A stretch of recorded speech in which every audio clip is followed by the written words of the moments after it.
乌军突然攻入俄罗斯境内，目标是什么？与别尔哥罗德州存在的核武器有关系吗？各位朋友，大家好，我是严树军，欢迎收看严树军论评。今天我们论评的主题是：战斗在俄境内爆发，乌军突然采取行动，距核武一步之遥。事情发生得很突然。按照俄罗斯方面的说法，不久前，乌军一个侦察破坏小组攻入临近乌克兰的俄罗斯别尔哥罗德州。乌军攻入俄罗斯境内，如果属实，那还真是头一次，是不得了的大事儿。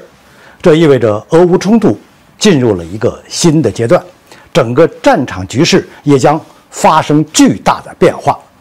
然而，乌克兰方面迅速站出来否认这事儿与乌克兰无关，是俄罗斯的内战。乌军攻入俄罗斯境内，怎么就成了俄军内战呢？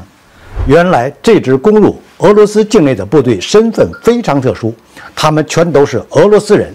据了解，这一次参与进攻别尔哥罗德州的部队共有2支，一支叫俄罗斯志愿军，另一支叫俄罗斯自由兵团。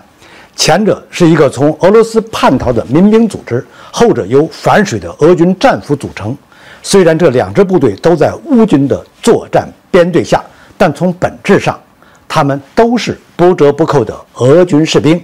所以乌克兰就表示，当他们在乌克兰境内的时候，确实是乌军，但如今他们在俄罗斯境内战斗，所以是自由实体，与乌克兰没有关系。这是俄罗斯的内战。当然，这支部队的行动到底是越境袭击还是俄军内战，根本不重要。明眼人都看得出来，他们是受乌军指派去俄罗斯境内进行破坏活动的，否则也不至于装备如此精良。那么现在问题来了，乌军这么做的目的是什么呢？乌克兰说他们是为了民主和自由，为了解放自己的国土。俄罗斯方面则表示，乌军发动这次袭击的目的是为了转移矛盾，消除巴赫穆特之战失利带来的负面影响。这2个理由显然俄罗斯给出的更为可信。但我个人认为乌军的目的不只是转移矛盾，俄罗斯隐瞒了一些关键的信息。据了解，波尔哥罗德州有一个军事基地存放了供240毫米自行火炮 2S4 郁金香使用的战术核武器。俄军原本是想用来抵御库普扬斯克的沦陷的，后来没用上，也就放在这儿没有运回去。而这个基地距离攻入别尔哥罗德州的乌军所在的位置仅有4公里，也就是说，乌军部队距离俄军核武器仅有1步之遥。考虑到这一点，乌军进攻别尔哥罗德州的真正目标很可能就是夺取核武器。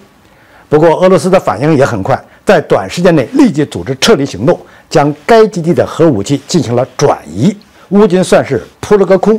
当然，对于俄罗斯来说，危机还没有结束。据说，攻入别尔哥罗德州的那2支乌军已经占领了当地的警察局，还在网上发起了脱俄独立的公投。这对俄罗斯来说伤害性不大，但侮辱性极大。俄军需要多长时间出动多少兵力才能彻底将这支部队赶出去，将成为本次事件最大的看点。好，本期的话题就论评到这里，我们下期见。